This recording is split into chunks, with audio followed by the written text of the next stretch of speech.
ese cálculo, esa intervención.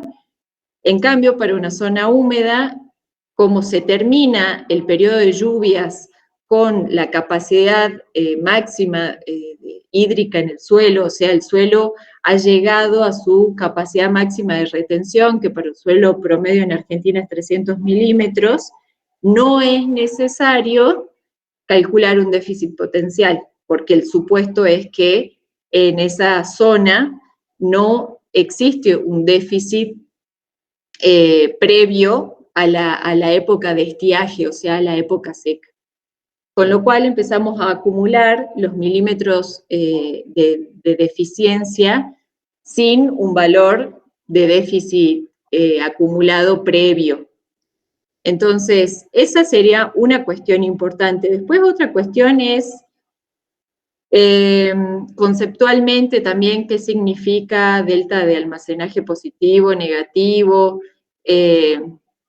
ET0 menos o sea, la precipitación menos la evapotranspiración potencial positiva o negativa, también conceptualmente a qué alude, qué es un déficit, qué es un almacenaje y obviamente de dónde salen, ¿no?, estos valores. Si voy a usar valores de ET0, ¿cómo llegué a estos valores? Que ustedes saben es a través de una estimación, de un método de cálculo que hemos hecho en la clase práctica, en donde vemos que con los valores de temperatura media mensual estimamos los valores de evapotranspiración potencial. Y después hay una verificación que se hace 2 gráficos de zona seca y de zona húmeda con el método de Torway. Sí. Ah, ok. Sí. Hay un gráfico que es a mano alzada, como todos los gráficos que ustedes hacen en la materia, ¿no? A mano alzada significa que lo hacemos sin tener estrictamente valores, sino que queremos explicar conceptualmente qué pasa en este caso del balance, la precipitación, el déficit, y tener en cuenta cuáles son los momentos en donde el suelo se está recargando de humedad, cuáles son los momentos que el suelo está cediendo agua, ¿no? O sea, es más que nada para tener una idea visual del proceso que ocurre a lo largo del año. Ok, profe. Gracias. No, de nada.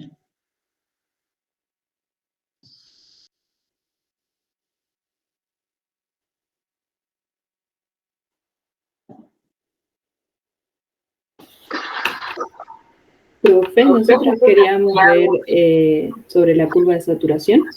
Sí. Teníamos, bueno, una duda de por qué una masa caliente podría contener más vapor que una masa fría. Y lo que habíamos analizado era que al tener una menor densidad, las moléculas están más agitadas. Bueno, la energía cinética molecular es mayor, por lo que las moléculas se separan, y no sé si está bien la analogía, pero o sea, hay más, por así decirlo, hay más lugar para que pueda ingresar el vapor de agua, y por eso es que una masa de aire caliente podría contener más vapor de agua. Perfecto, esa es la explicación correcta, Agustina. Bien, gracias. Teníamos esa Por eso pensemos en la humedad relativa cuando el aire está caliente, sí, aunque haya vapor de agua en el aire, si el aire está muy caliente, la humedad relativa no llega a ser máxima. En cambio, si ese aire se enfría, con esa misma cantidad de humedad, vamos a llegar a la saturación de la masa. Por ejemplo, un día como hoy, que hay humedad, porque está lloviendo en algunos lugares y demás, pero a la vez tenemos temperatura, no sé cuántos, pero más de 30 grados seguro, no estamos en 100% de humedad relativa, porque el aire justamente puede contener mayor cantidad de vapor y por lo tanto tiene mayor margen antes de llegar a la saturación. Esto hay que relacionarlo con la marcha anual de la humedad relativa, porque la humedad relativa máxima la vamos a encontrar justamente en el otoño, cuando se juntan dos aspectos. Tengo alto el contenido de vapor en el aire, o sea, alto TVA, y tengo una temperatura del aire baja, porque ya en otoño ya empieza a bajar la temperatura, con lo cual el TBS es bajo. Bajo TBS, alto TVA, máxima humedad relativa. En primavera va a ocurrir al revés, altas temperaturas, alto TBS. Y como no ha llovido en nuestra región, ¿no? Estamos hablando de un régimen monzónico, no llovió a lo largo de todo el invierno, el aire está seco, o sea, el TVA es bajo. Bajo TVA y alto TBS, humedad relativa mínima. Como les comentaba, esto hay que relacionarlo con el tipo de régimen de precipitación. En el régimen monzónico, que es el régimen del NOAA, esto es así.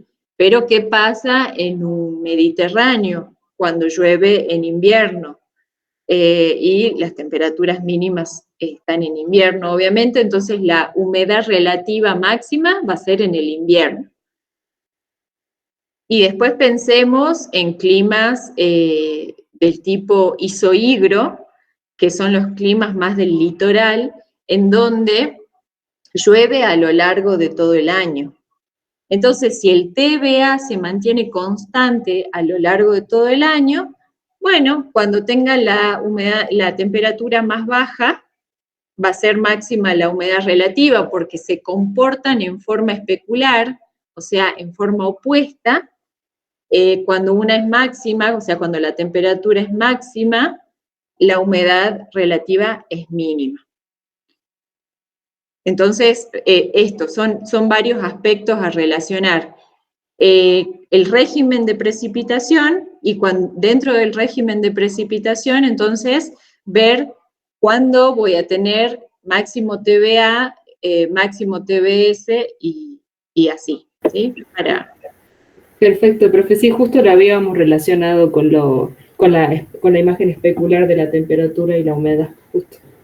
Bien, perfecto, muy bien, muy bien. Sí, eso creo que fue pregunta de algún examen de la mesa anterior. Y ahí, por más que ustedes estas cuestiones no las sepan, porque capaz que ese día no fueron al trabajo práctico o demás, son cuestiones que si ustedes estudian y tienen los conceptos, los principios físicos, lo pueden relacionar, lo pueden llegar a deducir en el examen y está bien. El tema es que cuando no tienen las bases teóricas firmes, entonces por más que uno quiera ayudar, no se puede porque simplemente no tienen el conocimiento. Entonces está bueno que ustedes hagan hincapié en estos principios y después puedan relacionarlos y bueno, eventualmente deducirlos.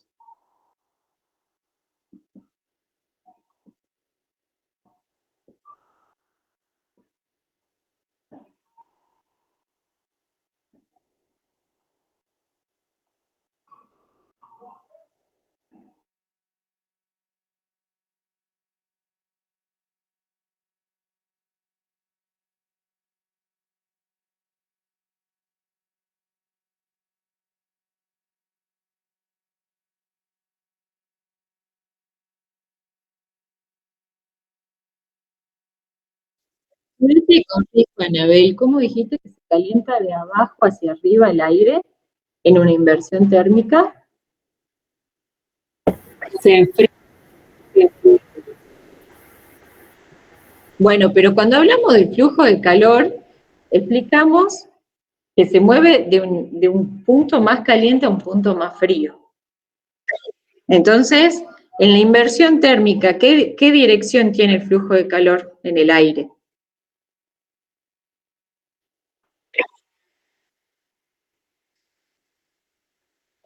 Sí, ya sé, pero estoy diciendo qué dirección tiene. ¿Asciende o desciende? Desciende. ¿Y en el suelo?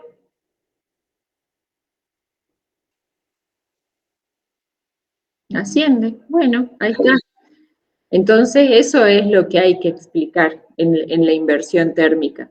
Hay un enfriamiento radiativo del suelo por un balance negativo nocturno, la superficie del suelo se enfría y entonces el aire que está en contacto con el suelo empieza a transmitirle calor en forma a través de la conducción molecular.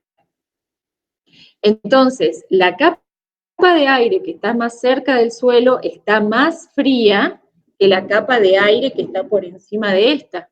Por lo tanto, ocurre una estratificación del aire. En el suelo es al revés, o sea, como se enfría el suelo en superficie, las partes más profundas tienen más energía. Por lo tanto, el calor va a ir de las capas más profundas, más calientes, hacia la superficie que está más fría. Básicamente sería esto. Después, un aspecto para relacionar serían las heladas. Cuando hablamos de las heladas radiativas, dijimos que ocurrían a través de una inversión térmica, a través de un enfriamiento del aire del tipo radiativo. ¿Qué quiere decir enfriamiento radiativo? Que el suelo a lo largo de toda la noche pierde calor y el sistema climático, el sistema, sobre todo la intervención que hace la atmósfera a través del vapor de agua para, digamos, retener el calor dentro del sistema, no ocurre en una situación de helada. ¿Por qué? Porque son noches despejadas.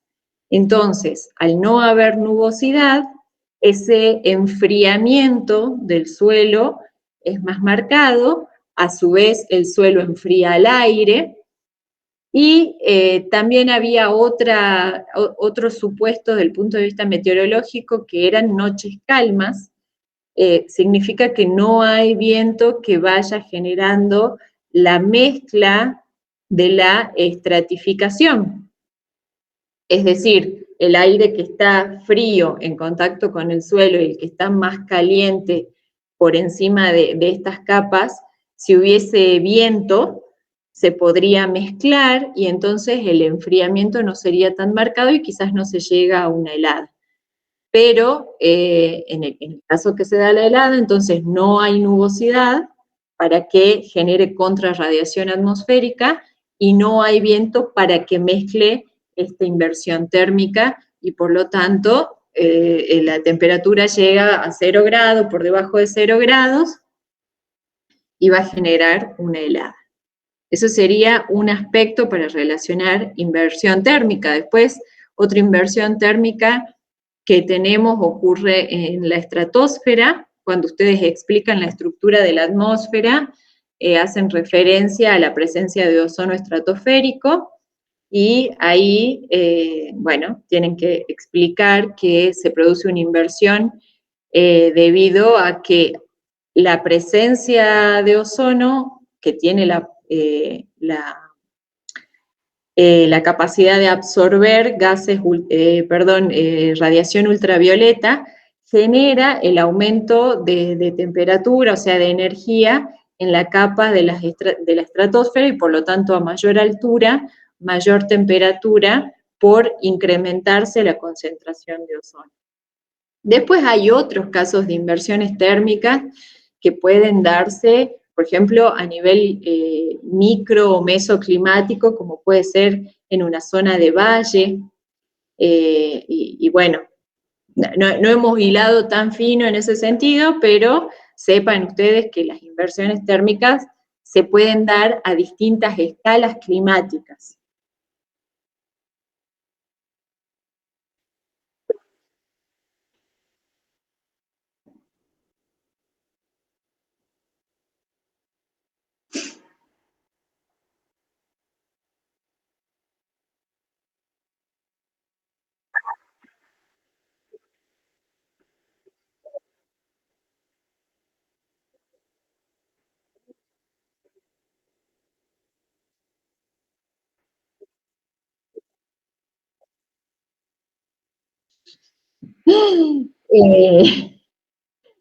Las preguntas raras que hacen ustedes.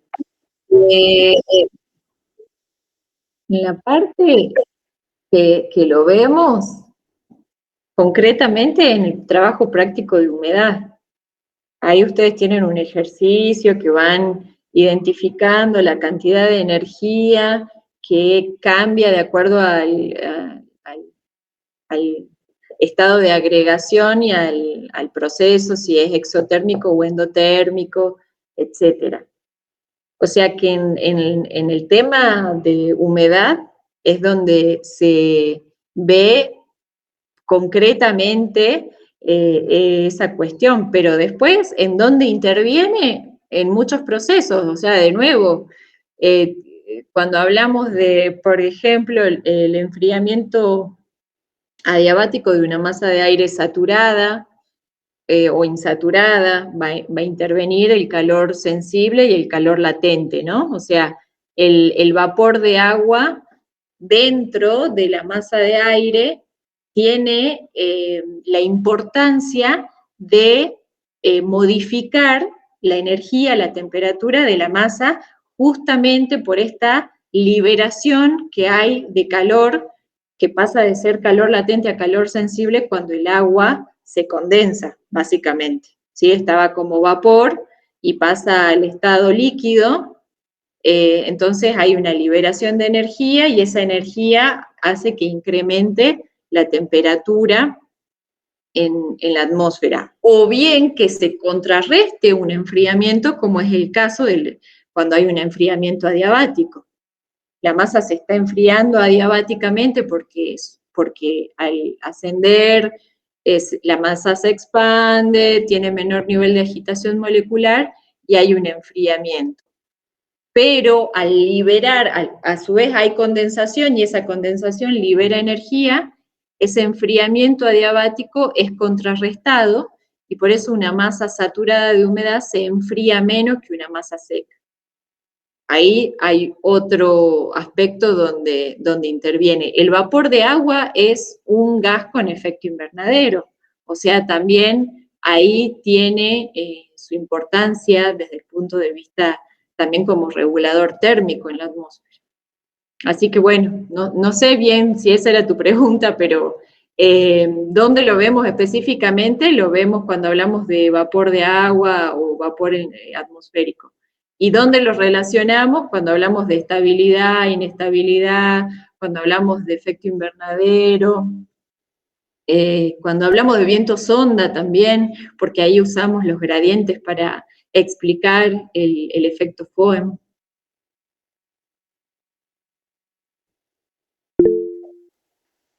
Profe, lo del efecto Foehn se puede relacionar en casi todos los temas, ¿no? Sí, el efecto Foehn.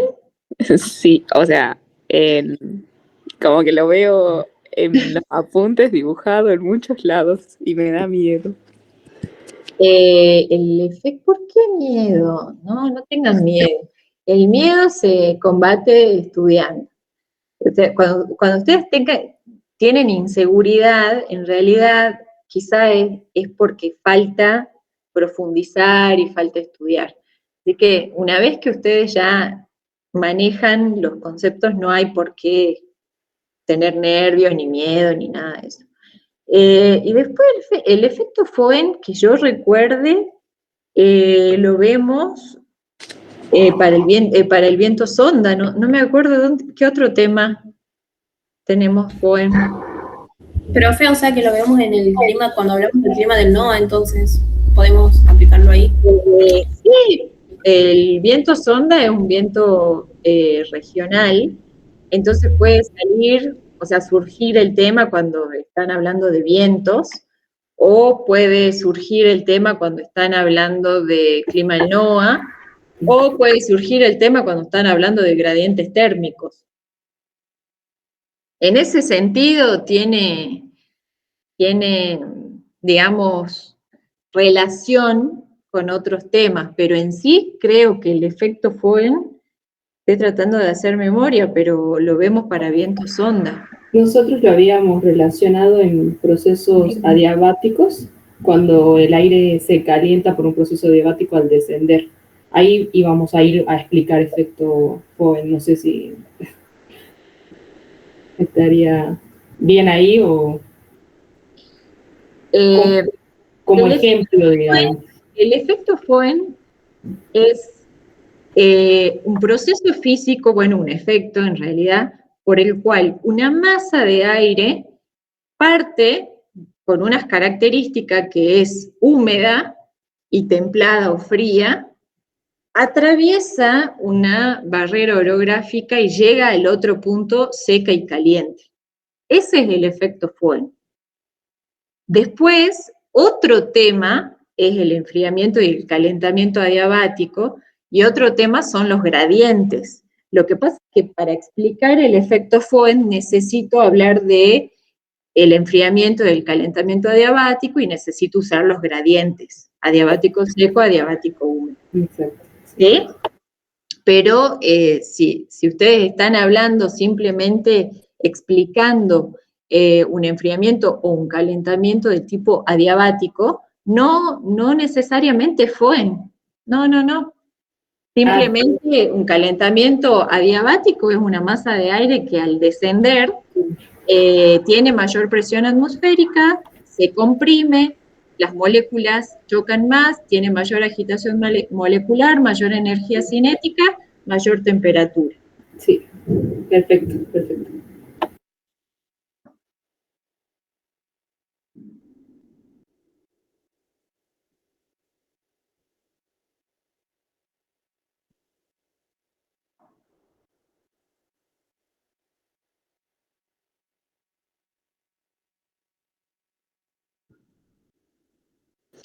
Profe, yo ya no tengo más consultas. Bueno, muy bien. Nos vemos. Muchas gracias. Todos van a rendir. Después, si pueden, márquenme con la manito en el grupo o acá, no sé, como para tener idea de la cantidad de alumnos y bueno, planificar también con el tema de los que van a rendir libres. Profe, creo que hay mensajes en el chat. Sí, profe, hay 2 mensajes en el chat. Ver los mensajes en el chat. ¿Y qué dicen los mensajes en el chat? ¿Quiere que se lo lea?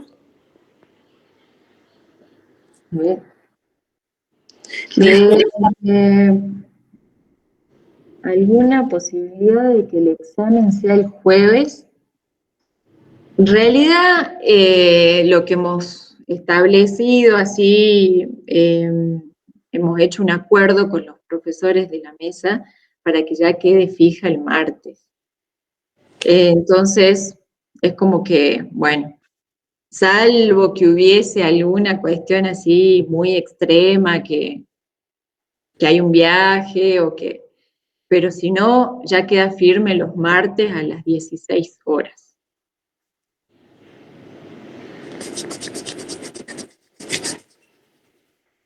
Así que bueno, básicamente eso. ¿Qué otras cosas hay en el...? Y después en el chat le preguntan sobre las leyes de Angot. Bien. ¿Cuál es la duda respecto de las leyes de Angot? Dice los gráficos de las leyes de Angot en el suelo y en qué parte de la provincia lo podemos observar. ¿En qué parte de la provincia? No, esos son gráficos que estoy expresando condiciones térmicas medias del suelo. Por eso son leyes. No es que es para Salta o para... ¿Qué quiere decir que sea una ley? Que hay un aspecto que se repite siempre y que es, 1, que a medida que aumenta la profundidad en forma aritmética, la amplitud térmica disminuye en forma geométrica. Dicho en otras palabras, más sencillas, cuando la profundidad aumenta poco, la amplitud térmica disminuye mucho, en gran proporción, en proporción exponencial. Entonces, el gráfico es alusivo a la profundidad respecto a la temperatura. Luego tenemos la segunda ley, que dice que hay un retraso en el registro de las temperaturas máximas y mínimas, que es proporcional a la profundidad. ¿Qué quiere decir esto? Que a medida que aumenta la profundidad del suelo, se va a incrementar también un retraso en el registro de la temperatura máxima y mínima. Esto lo vemos porque, por ejemplo, en el verano, a nivel superficial del suelo, la máxima temperatura va a ser en el verano, en el mes de, por ejemplo, diciembre, enero. Y la mínima temperatura va a ser en invierno, en junio, julio. ¿Qué pasa cuando aumenta la profundidad? En vez de tener la máxima temperatura en enero, la voy a tener, por ejemplo, en febrero, en marzo. Si aumento más la profundidad, en abril. Si aumento más la profundidad, voy a tener la máxima temperatura en el invierno, o sea, en junio, julio. Y con la mínima lo mismo, se va desplazando, se va atrasando el registro. Esto implica, o sea, se explica a través de cómo se calienta el aire, que es a través de un flujo calórico que va desde la superficie, porque al suelo lo calienta el sol, o sea, absorbe radiación terrestre, absorbe radiación solar, convierte esa energía en energía cinética, o sea, pasa de ser energía proveniente del sol, radiación solar, a energía cinética, calor, porque aumenta el nivel de agitación molecular del suelo, y este calor se va transmitiendo a las partes más profundas, también por conducción molecular. Esta forma de calentamiento del suelo es lenta y además es ineficiente desde el punto de vista energético porque se pierde calor en todas las direcciones. Con lo cual, hasta que la máxima cantidad de energía recibida en superficie llega a la profundidad, a la máxima profundidad donde ese flujo de calor puede llegar, ya pasó tiempo. Llega menos energía y además ya pasó mucho tiempo. Con lo cual, tenemos un retraso en el registro de las temperaturas. Después, esta pregunta que me hacían, ¿esto es para Salta? Para cada tipo de suelo, van a haber distintas propiedades físicas y distintos factores externos e internos que intervienen en el calentamiento de ese suelo. Interno, qué textura, qué estructura, qué cantidad de materia orgánica, qué pedregosidad, etcétera, etcétera, etcétera. Desde el punto de vista externo, qué cobertura tiene el suelo, qué tipo de clima hay en ese lugar, si hay nubosidad, si hay lluvia, todo eso va a modificar la cantidad de energía puesta en juego dentro del sistema suelo. Entonces, la cota isotérmica anual en promedio está a 10 metros de profundidad, pero para cada tipo de suelo específico, esto puede ser una profundidad mayor o una profundidad menor. Y lo mismo para la cota isotérmica diaria, en donde analizamos el calor que se pone en juego a lo largo de un día, el cual va a influir en los primeros centímetros del suelo.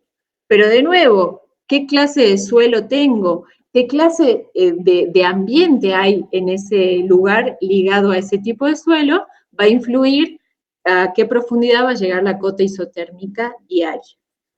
Y bueno, y después la tercera ley de Angot, que no tiene ninguna ciencia porque es una relación. Conociendo la diaria, puedo conocer la anual, o viceversa.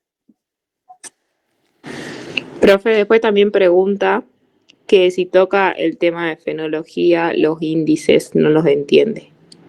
¿Cuáles índices? Ay, no sé. Es un compañero lo que está preguntando. En el chat. Índices en fenología, no sé cuáles índices. Que escriba el compañero qué índices, a qué índices se refiere en fenología.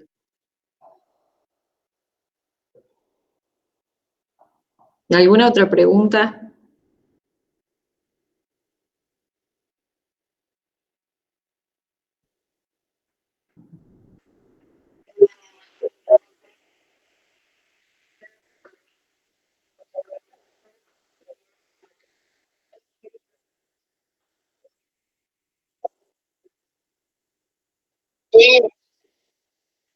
Y que el aire es menos denso a mayor altura. Porque, claro, o sea, no sé si es el término correcto dilatado, pero es menos denso. Eh, claro, porque recordemos que por la ley de atracción de masas, el planeta, que es una gran masa, atrae partículas de menor masa, que son estos gases que integran la atmósfera. O sea, por eso nosotros tenemos atmósfera, que es una capa de gas que rodea el planeta. ¿Por qué? Porque hay una fuerza, que es la atracción de masa, que hace que la Tierra atraiga todas estas partículas y estas moléculas de gases. En la medida que la capa atmosférica está más cerca de la superficie del suelo, esa fuerza es mayor y por lo tanto voy a tener mayor densidad, mayor concentración de gases. En la medida que me alejo de la superficie terrestre, ya va perdiendo influencia, digamos, la Tierra hasta llegar a la exósfera, en donde ya, bueno, digamos que la atmósfera se desvanece. Entonces, interviene la altura, para hablar de la presión atmosférica, interviene la altura de la columna de aire y la densidad que tengan esos gases.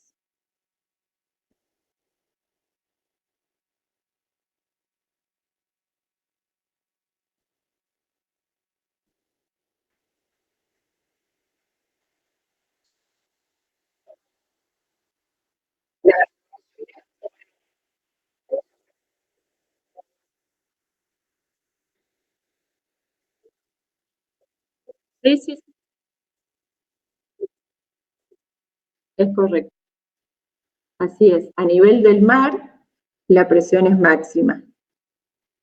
Si me voy no sé, a la punta de alguna montaña de la cordillera de los Andes, por ejemplo, la presión atmosférica disminuye.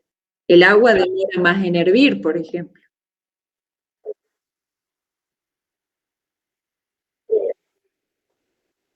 No, de nada.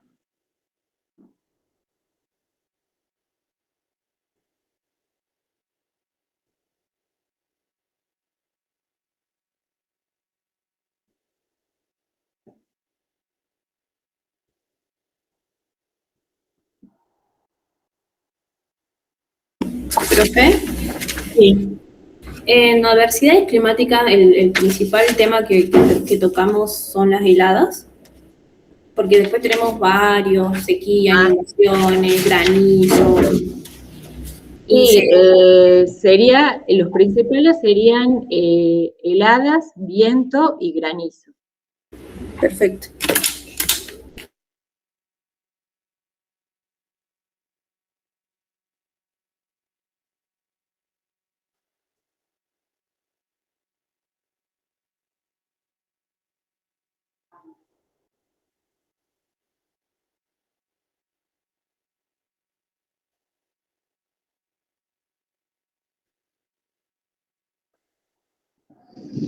Ahí estaba viendo una pregunta del centro de alta y baja presión.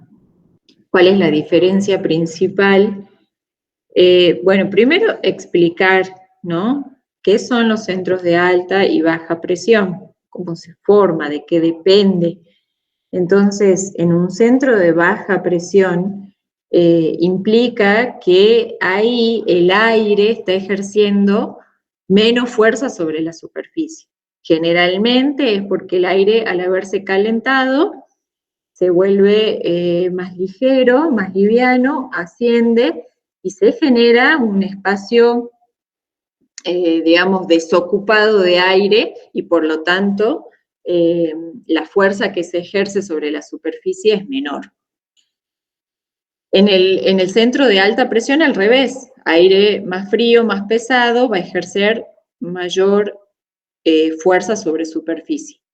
Ahora, esto se expresa gráficamente a través de isobaras, que son líneas que unen puntos de igual presión.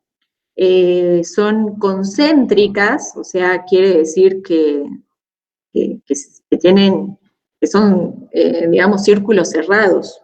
Lo que pasa es que cuando nosotros vemos un mapa de isobaras, las vemos distribuidas de otra manera, pero en un centro de alta y baja, las vemos en forma cerradas, concéntricas, paralelas, o sea, no se chocan, y cuando es un centro de baja o ciclón, también se llama ciclón, vamos a tener que estar más separadas en el centro y más juntas a medida que voy hacia el exterior del centro de baja presión. Obviamente, voy a tener las isobaras de menor presión en el centro y a medida que me alejo de ese centro, la presión empieza a subir. En un centro de alta es al revés, tengo la mayor presión en el centro, las isobaras están más cerca en el centro y se empiezan a distanciar más a medida que salgo del centro de alta presión. Bueno, básicamente eso sería desde el punto de vista gráfico. Tenemos índices de sequía. Pueden mencionarlos. No en sí calcularlos, pero mencionarlos. Lo que vimos así a grandes rasgos. El SPI, el de Palmer. Presión. Gradientes y estabilidad, no entiendo la diferencia entre equilibrio neutral, estabilidad absoluta, estabilidad condicionada. La condicionada se refiere a que si es seco, el aire es estable y húmedo inestable. Bueno, primero en estabilidad o equilibrio, digamos, de la atmósfera, analizamos el gradiente real y el gradiente de la masa. Y el gradiente de la masa puede ser un gradiente seco, o sea, igual a 1 grado centígrado cada 100, o húmedo, 0,5 grados cada 100.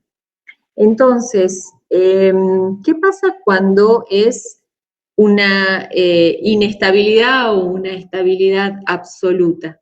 Quiere decir que no importa si el gradiente es seco o es húmedo, esa situación de equilibrio o estabilidad se va a dar de las dos maneras.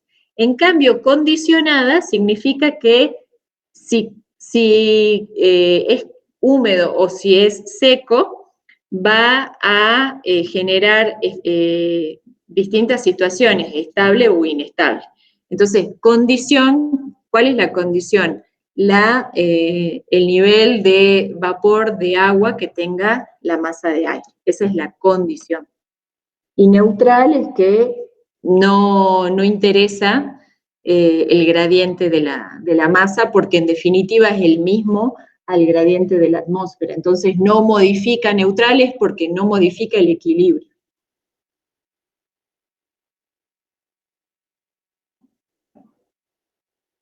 A ver, ¿qué más? Los índices de fenología ya saben cuáles eran o no. ¿No especificaron?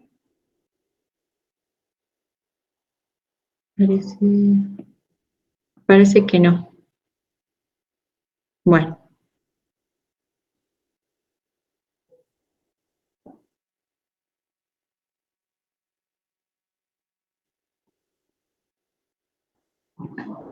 Bueno, chicos,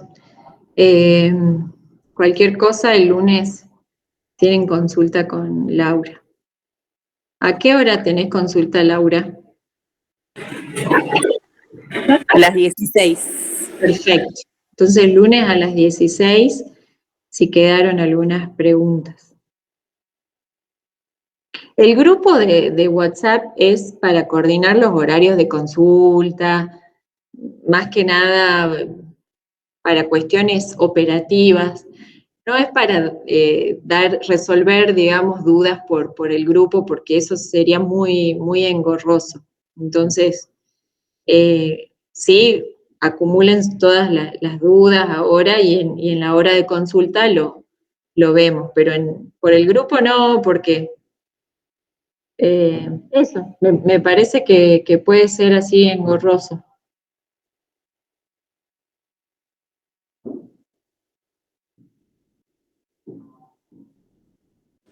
Gracias, profe, hasta luego. Bueno, hasta luego, nos vemos. Muchas gracias, profe. Bueno, gracias a ustedes, los veo el martes.